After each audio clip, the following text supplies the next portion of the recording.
આપ સર્વોને હેતપૂર્વક જય શ્રી સ્વામિનારાયણ। આજની સત્સંગ કથા વાર્તા નિજ મંદિર સાવરકુંડલા। આજની સત્સંગ કથા વાર્તામાં આપણે શ્રીમદ સત્સંગી જીવનની કથા સાંભળશું। અધ્યાય 27। 1 સુવ્રત મુનિ કહે છે કે, હે રાજન, ભગવાન શ્રી હરિ સરદારપુરમાં પ્રબોધિનીનો ઉત્સવ ઉજવીને પોતાની પ્રતિજ્ઞાનું પાલન કરવા માટે કારિયાણી ગામે પધાર્યા। ખટવાંગ રાજા શ્રી હરિના આગમનની પ્રતીક્ષા કરી રહ્યા હતા। તેવામાં તેમના આગમનના સમાચાર સાંભળતાની સાથે જ તેઓ આનંદ વિભોર બન્યા અને સ્વાગત કરવા માટે તત્કાળ સન્મુખ પધાર્યા। ભાત ભાતના વાજિંત્રોના નાદથી દશે દિશાઓને ગજવતા અને ઘોડે સ્વારોની સાથે રહેલા ખટવાંગ રાજાએ માર્ગમાં પધારી રહેલા શ્રી હરિના દર્શન કર્યા। શ્રી હરિ વેગવંતા અશ્વ પર બિરાજ્યા હતા। તેમની ચારે બાજુ મુકુંદ બ્રહ્મચારી આદિ ત્યાગીઓના વૃંદ શોભતા હતા। માર્ગમાં ભક્તજનોએ કેસર, ચંદન તથા પુષ્પમાળાઓથી ભગવાનનું ભાવપૂર્વક પૂજન કર્યું હતું। શ્રી હરિની સાથે ચાલનારા સંતો અને ગૃહસ્થ ભક્તજનો અશ્વ પર આરૂઢ થયેલા શ્રી હરિના દર્શન કરતા કરતા પાછળ પાછળ ચાલતા હતા। તે સમયે ખટવાંગ રાજાએ શ્રી હરિ તથા ભક્તજનોને પ્રણામ કર્યા અને શ્રીહરિની સાથે પોતાના ભવનમાં પધરાવ્યા। ખટવાંગ રાજાએ પોતાના ભવનમાં શ્રી હરિને નિવાસ કરાવ્યો તથા તેમની સાથે આવેલા સાધુ બ્રહ્મચારીઓને પણ પુરમાં યથાયોગ્ય નિવાસ કરાવ્યા। હે રાજન, ખટવાંગ રાજાએ દાસ ભાવે નિર્માની બનીને શ્રી હરિ અને તેમના આશ્રિત અનુચરોની પરમ પ્રેમથી સેવા કરી તથા અન્ય જનો પણ પ્રેમપૂર્વક સેવા કરીને કૃતાર્થતા અનુભવી। રાઘવ, વૈકુંઠ વગેરે બ્રાહ્મણ ભક્તો વસતા રામજી, વેલજી, વિક્રમ વગેરે ક્ષત્રિય ભક્તો તેમજ વીરદાસ, કમો, રાઘવજી, કાનો, ગોબર, પંચાણ, હીરજી વગેરે વૈશ્ય ભક્તોએ શ્રી હરિની સેવા કરીને જીવનને ધન્ય બનાવ્યું। દેવિકા વગેરે સ્ત્રી ભક્તોએ પણ ભાવથી શ્રી હરિની સેવા કરી।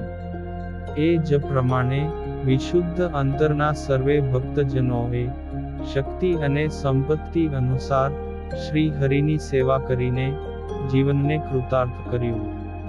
હે રાજન, જે દિવસે શ્રી હરિનું શુભ આગમન થયું તે દિવસ કાર્તિક સુદ પૂનમની તિથિ હોવાથી ખટવાંગ રાજા વગેરે સર્વે ભક્તજનોએ શ્રી હરિનું પ્રેમથી પૂજન કર્યું। સુગંધી ચંદન, પુષ્પહાર, વિવિધ પુષ્પના તોરા, નૂતન વસ્ત્રો, સુવર્ણ તથા રૂપાના અલંકારોથી શ્રી હરિની પૂજા કરીને પ્રેમથી પ્રણામ કર્યા। ખટવાંગ રાજા વગેરે ભક્તજનો બે હાથ જોડીને વરની વેશ ધારી શ્રી હરિના દર્શન કરી રહ્યા હતા। તેવામાં અચાનક મોરલી બજાવતા ભગવાન શ્રી કૃષ્ણ સ્વરૂપે શ્રી હરિના દર્શન થયા। તે વિસ્મય પામેલા ભક્તજનો સાષ્ટાંગ પ્રણામ કરીને જ્યાં શ્રી કૃષ્ણ સ્વરૂપે શ્રી હરિના દર્શન કરે છે તેવામાં તો એ સ્વરૂપ અદૃશ્ય થયું અને પૂર્વની પેઠે જ વરની વેશ ધારી શ્રી હરિના દર્શન થયા। સર્વ અવતારોને ધારણ કરતા આ શ્રી હરિ જ ભગવાન શ્રી કૃષ્ણ પુરુષોત્તમ છે એમ જાણીને ખટવાંગ રાજા બે હાથ જોડીને સ્તુતિ કરવા લાગ્યા કે, હે નીલકંઠ, તમારો વિજય થાઓ। તમે બદ્ધ જીવોને મુક્ત કરનારા તેમજ શુદ્ધ જ્ઞાનના નિધિ છો। અસુરોને મોહ ઉપજાવો છો। ભક્તિ માતાના પુત્ર છો। શરણાગત જીવોના જીવનરૂપ છો। સકલ ઐશ્વર્ય સંપન્ન હે હરિ, આપને હું વંદન કરું છું। હે શ્રી હરિ, અક્ષરાત પરત પર વેદની આ શ્રુતિમાં વર્ણન કરેલા દિવ્ય અક્ષરધામમાં આપ સદાય નિવાસ કરીને રહો છો. પુરુષોત્તમ શ્રી હરિ, આપને આજે પામીને હું કૃતાર્થ થયો છું.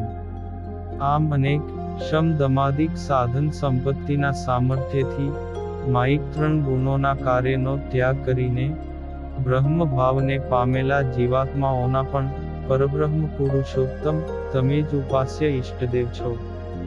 પરબ્રહ્મ પુરુષોત્તમ સ્વરૂપ તમે જ રજો ગુણનો સ્વીકાર કરીને બ્રહ્મા અને દક્ષ પ્રજાપતિ સ્વરૂપે વિશ્વનું સર્જન કરો છો. સત્વ ગુણનો સ્વીકાર કરીને વિષ્ણુ અને ધર્મ પ્રજાપતિ સ્વરૂપે સમગ્ર વિશ્વનું પોષણ કરો છો. તમો ગુણનો સ્વીકાર કરીને શિવ સ્વરૂપે વિશ્વનો સંહાર કરો છો. છતાં પણ સત્વાદિક 3 ગુણોથી આપનું સ્વરૂપ ન્યારું છે, અને આપ 3 ગુણોના નિયામક મહારાજાધિરાજ છો, એમ વેદની શ્રુતિઓ વર્ણન કરે છે. સર્વતંત્ર સ્વતંત્ર પરબ્રહ્મ સ્વરૂપ આપ આપની ઈચ્છાથી યુગ યુગને વિશે દિવ્ય માનુષ વિગ્રહને ધારણ કરો છો. હે હરિ, વરાહ સ્વરૂપ ધારણ કરીને તમે મહાબળવાન હિરણ્યાક્ષનો વધ કર્યો, ને વન પર્વતે સહિત પોતાની અપરા શક્તિ સ્વરૂપા ધરાને ઉગ્ર દાઢોથી ઊંચકીને સમુદ્રના જળ ઉપર સ્થાપન કરી.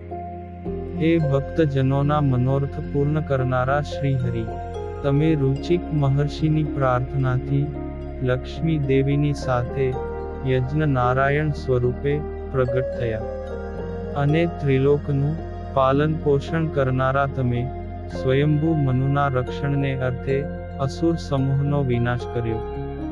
ભરતખંડની ભૂમિ ઉપર જન્મેલા અને આપનું ભજન સ્મરણ કરતા પુણ્યશાળી સત્પુરુષોના જ્ઞાન તેમજ વૈરાગ્યાદિક ધર્મવંશની વૃદ્ધિને અર્થે નર નારાયણ સ્વરૂપે તમે પ્રગટ થયા.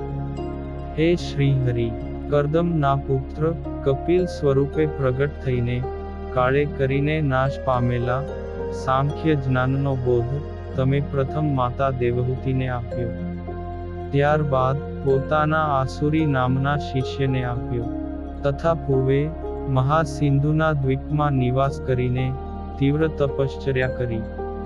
અત્રિનંદન દત્તાત્રેય સ્વરૂપે પ્રગટ થયેલા તમે 4 વર્ણ અને 4 આશ્રમોના ધર્મોને પૃથ્વી ઉપર રૂઢી રીતે સ્થાપન કર્યા, તથા સહસ્રાર્જુન રાજા પર પ્રસન્ન થઈને તેમને ભુક્તિ અર્થાત વૈભવ ભોગની સાથોસાથ મુક્તિ પણ અર્પણ કરી.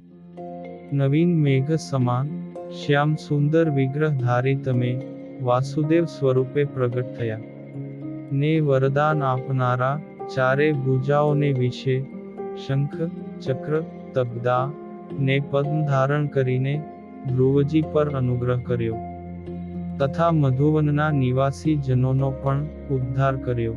આમ ગદ ગદ ભાવે પુરુષોત્તમ ભગવાન શ્રી હરિની સ્તુતિ કરી. અને હવે પછીની કથા વાર્તા આપણે આગળના ભાગમાં સાંભળશું. અત્યારે આપ સર્વોને ભાવથી જય શ્રી સ્વામિનારાયણ.